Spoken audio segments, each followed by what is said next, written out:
Bonsoir à tous et merci de suivre ce flash. Nous irons à Séguéla, au nord du pays, pour faire la connaissance d'Anderson, vendeur atypique de poulets dit piqué. Anderson se démarque par son style vestimentaire, pour lui un véritable atout de vente. Ces poulets piqués sont également très appréciés des populations, sans doute attirés par sa stratégie de vente et son allure.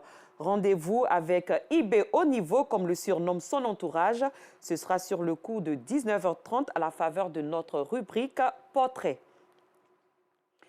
Que devient la casse d'Abobo des mois après l'opération de déguerpissement des ferrailleurs initiée par la mairie? Notre équipe de reportage s'est rendue sur ce site qui abritait autrefois ferrailleurs et autres revendeurs de pièces automobiles pour faire son constat. Un point complet de la situation vous sera proposé au cours du journal télévisé de 19h30. À l'étranger, les chefs de la diplomatie des 3 pays d'Afrique de l'Ouest, dirigés par des militaires à la suite des coups d'État, à savoir le Mali, la Guinée et le Burkina Faso, se sont rencontrés ce jeudi à Ouagadougou, capitale burkinabé. Une rencontre qui intervient 2 jours après la visite mardi au Mali du ministre russe des Affaires étrangères, Sergueï Lavrov, qui a promis son aide à la région sahélo-saharienne et même aux pays riverains du Golfe de Guinée. Ensemble, nous allons faire une déclaration vers les organisations régionales pour qu'on puisse entendre encore de façon plus audible les réclamations et requêtes de nos peuples à travers nos gouvernements et nos leaders, a affirmé Maurice Sanda Kouyaté, ministre guinéen des Affaires étrangères et des Guinéens de l'étranger, au sortir de ce conclave. Plus loin, plus de 200 prisonniers de l'opposition, dont 2 Françaises, ont été libérés ce jeudi au Nicaragua par le gouvernement de Daniel Ortega et sont en route pour les États-Unis.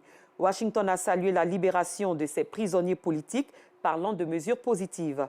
Plus de 200 opposants avaient été envoyés en prison dans le cadre de la répression qui a suivi les manifestations ayant éclaté en 2018 contre Daniel Ortega, président du Nicaragua depuis 2007.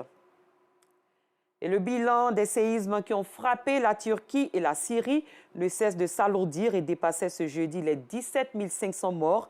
Les chances de survie s'amenuisent plus de 72 heures après le séisme de magnitude 7,8 et ses répliques qui ont frappé la région ce lundi. La plupart des habitants du village de Teloul, dans le nord-ouest de la Syrie, ont déserté leur village inondé aujourd'hui après qu'un barrage en terre s'est effondré des suites du tremblement de terre. La France a annoncé une aide d'urgence de 12 millions d'euros pour la population syrienne.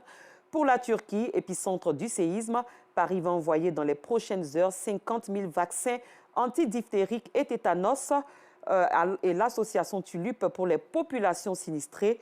Et ainsi, c'est la fin de ce flash. Merci de votre attention. Rendez-vous à 19h30.